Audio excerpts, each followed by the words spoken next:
Hi guys, Matt here with the Armourer's Bench. Today we're going to take a look at one of the most fascinating firearms I've ever examined. This is a rifle designed in the 1860s by a British engineer, William Joseph Curtis. But Curtis didn't build this rifle, the Winchester Repeating Arms Company did, in 1895. I will explain that in a moment, but first I need to explain the rifle's most intriguing feature. It is in fact a bullpup. Quite possibly the earliest magazine-fed repeating bullpup design known. Now, for those who aren't familiar with bullpups, they're basically rifles which have an unconventional layout, with the magazine and action behind the trigger. The earliest known bullpup designs to see military testing date from the early 1900s, more than 40 years after Curtis patented his design in 1866. These early bullpups were developed in Britain and France. You can check out our accompanying blog post for this video, which has much more information about the early designs of Thornycroft from Britain and Foucault from France. William Curtis was a civil engineer who had been involved in Britain's rapidly growing railway network. He was granted a patent for the rifle on the 10th July 1866. His design was unlike anything that had been seen before. Based on a slide or pump action with a drum magazine, it was placed over the shoulder like a modern shoulder-fired anti-tank weapon. For some contemporary historical context, 1866 also saw the establishment of the Winchester Repeating Arms Company, who began offering their Model 1866 repeating rifle. Meanwhile, in Europe, most major militaries were in the process of adopting their first single-shot breech-loading rifles. By contrast, the Curtis rifle, seen here, was a remarkably advanced design for its day. Curtis's rifle is probably the very first bullpup magazine rifle, one of the earliest to have a drum magazine, and also an early striker-fired design. Clearly a design well ahead of its time and radically unconventional. With hindsight, Curtis's design clearly had revolutionary potential. It appears that he only patented his design in Britain, and if not for a corporate lawsuit on another continent 30 years later, then it's possible that Curtis's design, like so many others, would have slipped into obscurity. Enter Francis Bannerman, a successful entrepreneur who specialised in junk and military surplus. He purchased the patents to a pump-action shotgun developed by Christopher Spencer and Sylvester Roper. The Spencer Roper was the first commercially successful slide or pump-action shotgun. After Spencer's company collapsed in 1889, Bannerman stepped in and purchased the patent to produce the shotgun. Bannerman's shotguns initially sold well, until Winchester introduced the Browning-designed Model 1893.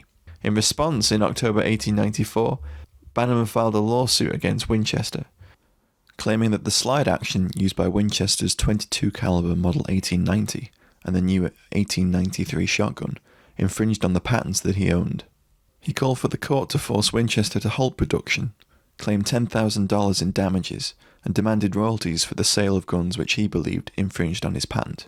In response, Winchester scoured French and British patent archives for patents on similar actions filed before Bannerman's.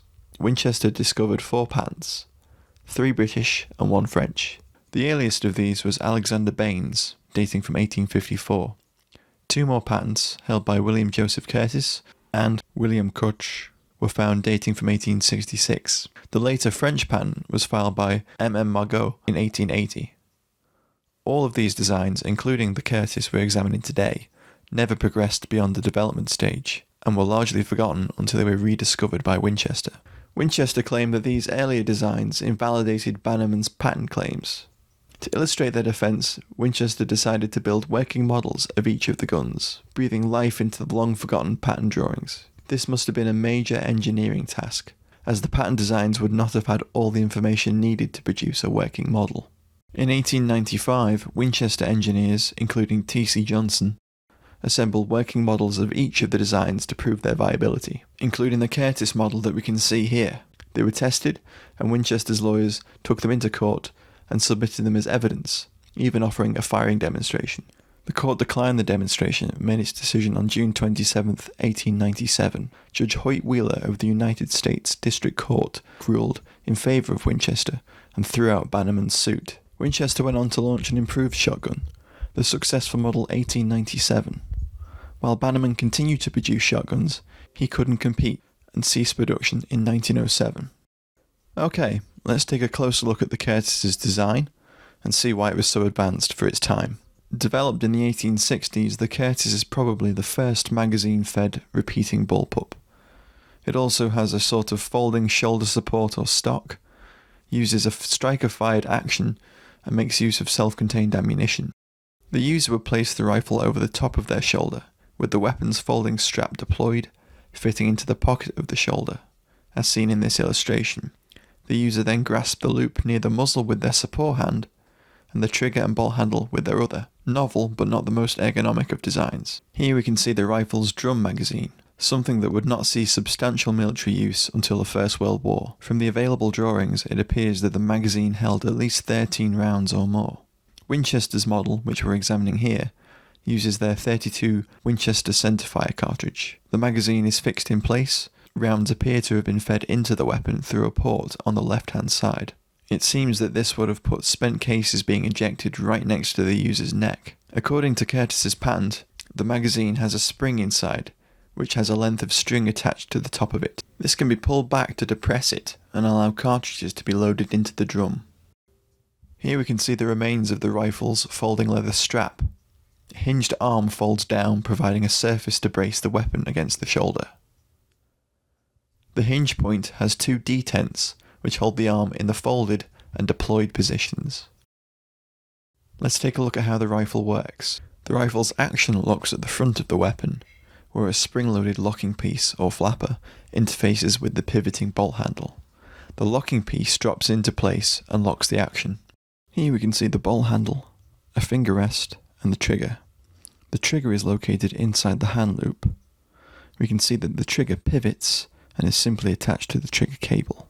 To operate Curtis's rifle, the magazine was loaded, and then the user had to unlock the action by pulling the bolt handle backwards.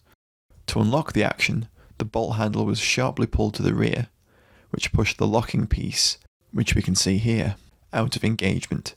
This unlocked the action, allowing the operating rod to be cycled backwards, pushing the bolt and striker assembly to the rear, cocking the striker. This point here marks the bolt's furthest travel to the rear. The bolt could then be returned forward and locked into position. This can be heard here with an audible click. As the bolt returns forward, a round is chambered and the weapon is ready to be fired. The trigger at the front of the firearm is connected to the striker assembly by a long length of wire. When pulled, the wire becomes taut and trips a sear to release the striker, firing the weapon.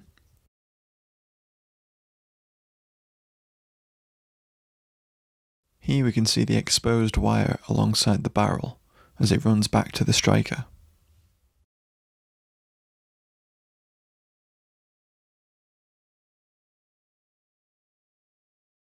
Through the middle of the drum magazine and back to the striker assembly.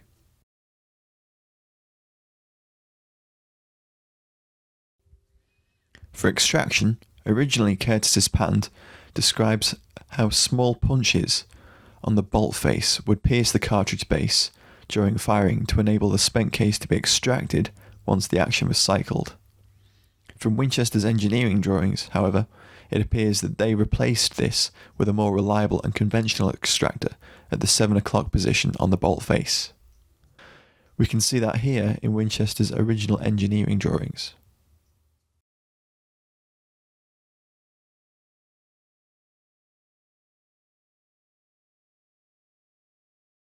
The weapon's chamber appears to be just forward over the centre of the drum magazine, with the striker assembly located just behind it. We can see this most clearly in Winchester's original engineering drawings. We can see the outline of the striker assembly and a cartridge in the breech. Here, with the help of Danny Michael, the CFM's assistant curator, we can see the Curtis being cycled.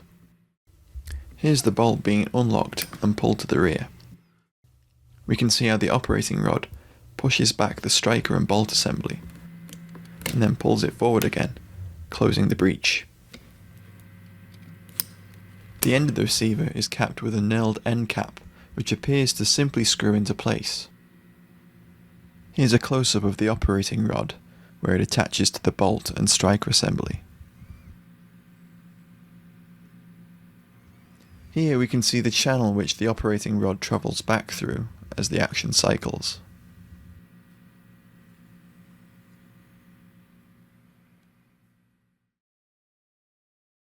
As we heard earlier, the action locks with a very positive click. Let's take a look at a split screen view as the trigger is pulled and the striker is released. Despite the exposed trigger cable and the rifle's age, the Curtis has a surprisingly decent trigger.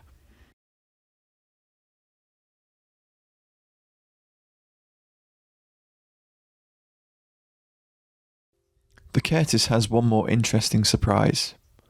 The original 1866 patent also includes what might be described as one of the earliest descriptions of a gas-operated firearm. One of the most fascinating sections of the original patent details how the rifle might have been adapted for gas operation.